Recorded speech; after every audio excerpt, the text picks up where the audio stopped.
Hello students, welcome to the electronic devices lecture 2. In the previous lecture we have gone through the review of the quantum mechanics. उसमें हम लोगों ने discussions किया था azimuthal quantum number का, magnetic quantum number, spin quantum number, orbitals का हम लोगों ने डिस्कशन किया था और ये भी देखा था कि इलेक्ट्रॉन्स के जो नेचर्स होते हैं वो वेव नेचर होते हैं और पार्टिकल्स नेचर होते हैं. Now in the today lecture we have to discuss about the what is the thermal voltage, what is the diffusion current, drift current, mobility of charge carriers and the thermal voltage. Now suppose that first of all comes one by one, what is the thermal voltage. Basically thermal voltage का जब discussions होता है कि ये thermal voltage है क्या, and thermal voltage as name suggest, इसका जो होता है वो सबसे पहले यूनिट जो होगा वो वोल्टेज होगा और इसका जो मैथमेटिकल्स फॉर्मुलेशन होता है इसको हम लोग V ऑफ टी से डिनोट करते हैं. V of t is equal to K वार टी क्यू, जहाँ Q जो है वो इलेक्ट्रॉनिक चार्ज है, इलेक्ट्रॉन का चार्ज है, that is 1.6 into 10⁻⁻⁹ coulomb. Basically thermal voltage को हम लोग VT और VTH से भी रिप्रेजेंट करते हैं और ये वोल्टेज इक्विवेलेंट ऑफ टेम्परेचर होता है. तो इसकी जो यूनिट होगी वो हमेशा वोल्ट्स में होगी, जहाँ T जो होगा टेम्परेचर वो always in the kelvin, Q electronic charge और K is the Boltzmann constant जो कि कांस्टेंट्स होते हैं. और बोल्ट्जमान कांस्टेंट जो होते हैं बेसिकली उसका वैल्यू 1.38 इंटू 10⁻⁻23 जूल पर केल्विन होगा. मैं इसे रफ कर रहा हूँ. उसके बाद जो है K का वैल्यू 8.62 इंटू 10⁻⁻5 इलेक्ट्रॉन वोल्ट में भी हम लोग इसे कन्वर्ट कर सकते हैं. और फाइनली जो थर्मल वोल्टेज का वैल्यू होगा वो T/11,600 वोल्ट होगा. बेसिकली ये जो है इसकी यूनिट हमेशा वोल्ट में ही होगी. अगर सपोज दैट रूम टेम्परेचर की बात की जाए तो रूम टेम्परेचर का जो वैल्यू होता है that is T=273 kelvin. 273 kelvin पे अगर हम लोग T का वैल्यू पुटअप कर देते हैं इस फॉर्मूले में, इस फॉर्मूले में अगर हम लोग रूम टेम्परेचर का वैल्यू फिक्स करते हैं तो ये हमारा 26 मिली वोल्ट निकल के आता है, तकरीबन 25.68, that is the 26 milli volt. यानी कि जो थर्मल वोल्टेज का वैल्यू होगा वो हमारा 26 मिली वोल्ट होगा एट रूम टेम्परेचर. ठीक है, तो ये फिक्स वैल्यू है, स्टैंडर्ड वैल्यू है थर्मल वोल्टेज का. ओके, मैं इसे रफ कर रहा हूँ. Next, suppose that we have to move forward and what is the absolute temperature. Absolute temperature जो होता है वो 0 kelvin equal to -223 degree centigrade. This is the reference temperature. Below it no temperature exist, इसके नीचे कोई temperature exist नहीं करेगा. 0 kelvin के नीचे there is no any temperature to exist. And suppose that no device work at this temperature, तो कह सकते हैं कि कोई ऐसा डिवाइस नहीं है जो कि 0 केल्विन के नीचे ये वर्कआउट कर सके. उसी तरह से रूम टेम्परेचर को हम लोग बोलते हैं 27 degree centigrade. That is the constants, never constants. कोई ज़रूरी नहीं है कि ये हमेशा कॉन्स्टेंट ही रहे 27 degree centigrade. Now comes on the ambient temperature. 17 degree centigrade को हम लोग एम्बिएंट टेम्परेचर का डेफिनेशन देते हैं, जिसको कि हम लोग बोलते हैं सराउंडिंग टेम्परेचर. यानी कि अगर हमारा 290 केल्विन है and that is the surrounding temperature, जिसको कि हम लोग एम्बिएंट टेम्परेचर भी कह रहे हैं. Now comes on the mobility of the charge carrier. Mobility of the charge carrier का फिजिकल सिग्निफिकेंस क्या है? What is the mobility? Mobility of the charge carrier का मतलब है कि how quick the electrons flow from one place to another place. एक place से another place ये इलेक्ट्रॉन्स जो है अपने आप को कितना जल्दी पहुंचाता है, that is the physical significance of the mobility. और इसको अगर मैथमेटिकल्स फार्मूला में देखा जाए कि मोबिलिटी है क्या, तो इसको मैथमेटिक्स में हम लोग डिफाइन करते हैं. Mobility is equal to drift velocity upon the field intensity. ये जो हमारा है ड्रिफ्ट वेलोसिटी है और ये हमारा फील्ड इंटेंसिटी है. अब अगर यूनिट की बात की जाए तो ये ड्रिफ्ट वेलोसिटी का जो यूनिट हो जाएगा वो मीटर पर सेकेंड होगा, और फील्ड इंटेंसिटी अगर हम लोग लिखते हैं तो ये फील्ड इंटेंसिटी का जो हम लोग वैल्यू लिखेंगे वो उसकी यूनिट हम लोग पुट अप करते हैं. उसके बाद जो फाइनली यूनिट आता है that is the metre square volt second, या फिर हम लोग कह सकते हैं सेंटीमीटर स्क्वायर वोल्ट सेकेंड। तो जो एसआई यूनिट हो जाएगा मोबिलिटी का वो मीटर स्क्वायर वोल्ट सेकेंड हो जाएगा, ठीक है। अगर हम लोग इसको यहाँ पे डिफाइन करते हैं कि what is the mobility of the unit, तो Vt is the drift velocity. Drift velocity का जो हो जाएगा वो हो जाएगा मीटर पर second, that is the metre पर second, and that one is the volt पर मीटर, वोल्ट पर मीटर। तो अगर इसको हम लोग ये करते हैं, इसको ऊपर जाएगा तो ये हो जाएगा metre square volt second, that is the metre square volt second. This is the unit of the drift velocity. Okay, then remembers it is the very important this type of question is asking in the competitive examination, what is the unit of the mobility in SI unit or in other unit। तो in SI unit हमने क्या किया कि drift velocity upon जो है वो electric field intensity किया। तो ड्रिफ्ट वेलोसिटी का जो वैल्यू हो जाएगा अगर यूनिट की बात करते हैं तो मीटर पर सेकेंड, और इलेक्ट्रिक फील्ड इंटेंसिटी का वोल्ट पर मीटर। तो ये ओवरऑल क्या हो गया, metre square volt second. This is the unit. Now moves forward. Suppose that mobility जो होता है जो अभी मैंने बताया कि है क्या बेसिकली, तो mobility indicates how fast is the electrons और holes is moving from one place to another place. तो अगर सेमीकंडक्टर की बात की जाए तो there are two types of the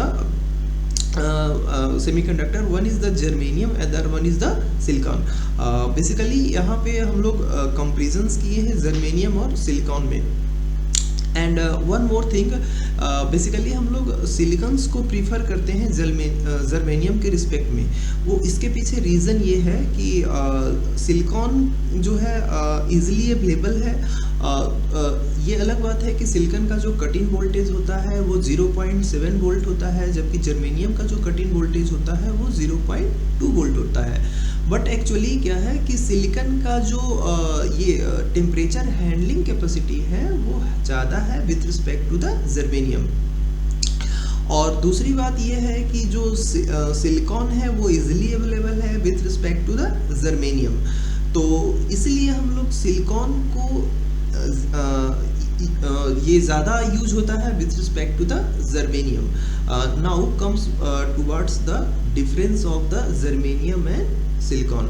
अगर मोबिलिटी की बात की जाए तो मोबिलिटी में हम लोग यहाँ पे देखेंगे कि सिलिकॉन का मोबिलिटी कितना है, जर्मेनियम का मोबिलिटी कितना है, और इन दोनों का जो रेशियो होगा दैट इज़ द इलेक्ट्रॉन्स का, होल्स का, इलेक्ट्रॉन एंड होल्स का, तो ये हम लोग अभी स्टडी करेंगे।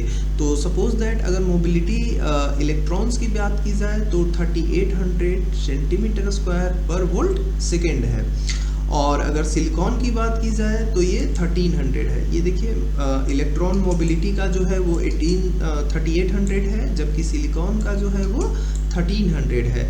उसी तरह से अगर होल की बात की जाए, मैं इसे रफ कर रहा हूँ, उसी तरह से अगर होल की बात की जाए, सपोज दैट अगर होल की बात की जाए तो ये होल्स की मोबिलिटी होती है 1800 और ये सिलिकॉन की होती है 500। अगर सपोज दैट रेशियो की बात की जाए, इलेक्ट्रॉन्स मतलब जर्मेनियम के केस में क्या है रेशियो और सिलिकॉन के केस में क्या है रेशियो। इस जर्मेनियम का रेशियो देखा जाए तो 2.1:1 है, जबकि सिलिकॉन का रेशियो देखा जाए 2.6:1 है। तो ये भी एक प्लस पॉइंट है। मैंने ये बताया कि अगर मोबिलिटी सिलिकॉन के केस में रेशियो ज़्यादा अच्छा है with respect to the germanium, ठीक है। सिलिकॉन के केस में इलेक्ट्रॉन्स और होल्स का जो रेशियो है वो 2.6 है, जबकि जर्मेनियम के केस में इलेक्ट्रॉन और होल्स का जो रेशियो है वो 2.1 है। तो इसलिए सिलिकॉन जो है मोर प्रेफरेबल है with respect to the germanium. दूसरा जो एग्जांपल था वो टेम्परेचर हैंडलिंग कैपेसिटी जो है सिलिकॉन का अच्छा है, फिर वोल्टेज कैपेबिलिटी सिलिकॉन का अच्छा है, सिलिकॉन इजीली अवेलेबल है। तो these are the main factors why we have to choose the silicon with respect to the germanium। Now suppose that electron mobility जो होता है ऑलवेज ग्रेटर देन होता है होल्स मोबिलिटी के। ये कंक्लूजन निकला कि इलेक्ट्रॉन का जो मोबिलिटी होगा वो हमेशा ग्रेटर देन होगा होल्स मोबिलिटी के, इसीलिए इलेक्ट्रॉन्स और होल्स का जो रेशियो है फास्टर ट्रेवल करते हैं with respect to the holes. Next suppose that अगर हम लोग बात करते हैं, इसे मैं रफ कर रहा हूँ, हाँ सपोज दैट जर्मेनियम की बात की जाए तो जर्मेनियम की कंडक्टिविटी जो होगी हाई होगी, क्योंकि इसकी जो मोबिलिटी थी वो ज़्यादा थे। सपोज दैट मैं यहाँ बात करता हूँ, ठीक है, जर्मेनियम के केस में 3800 है, जबकि होल्स यहाँ पे 1800 है, सिलिकॉन के केस में 1300 और इसके केस में 500। तो सपोज दैट अगर जर्मेनियम की बात की जाए तो इसकी कंडक्टिविटी जो है हाई है। उसी तरह से अगर जर्मेनियम और सिलिकॉन की स्विचिंग टाइम की बात की जाए तो वो वेरी स्मॉल है और both are the suitable for the high frequency applications. मैं एक्चुअली समरी कर रहा हूँ कि अगर जर्मेनियम और एक में सिलिकॉन, एक में जर्मेनियम लेते हैं और एक में सिलिकॉन लेते हैं, तो जर्मेनियम के केस में इलेक्ट्रॉन्स मोबिलिटी भी ज़्यादा थे और होल्स मोबिलिटी भी ज़्यादा थे, जबकि सिलिकॉन के केस में इलेक्ट्रॉन्स मोबिलिटी भी कम है और होल्स मोबिलिटी भी कम है। बट सिलिकॉन के केस में इलेक्ट्रॉन्स और होल्स का जो रेशियो है वो हाई है with respect to the germanium के केस में इलेक्ट्रॉन्स और होल्स रेशियो, इसीलिए एक्चुअली हमारा सिलिकॉन जो है मोर प्रेफरेबल होता है with respect to the germanium. Now moving forwards, suppose that current का डेफिनेशन है, what is the current? Basically current is defined as the rate of charge of the rate of charge that is the I is equal to dq by dt। इसका unit होगा ampere में। और semiconductor में एक bipolar current होता है, that is the both flow from the electrons and holes. अब drift current क्या है? What is the drift current? तो ड्रिफ्ट करंट बेसिकली होता है flow of current through the material which is influenced by the electric field intensity.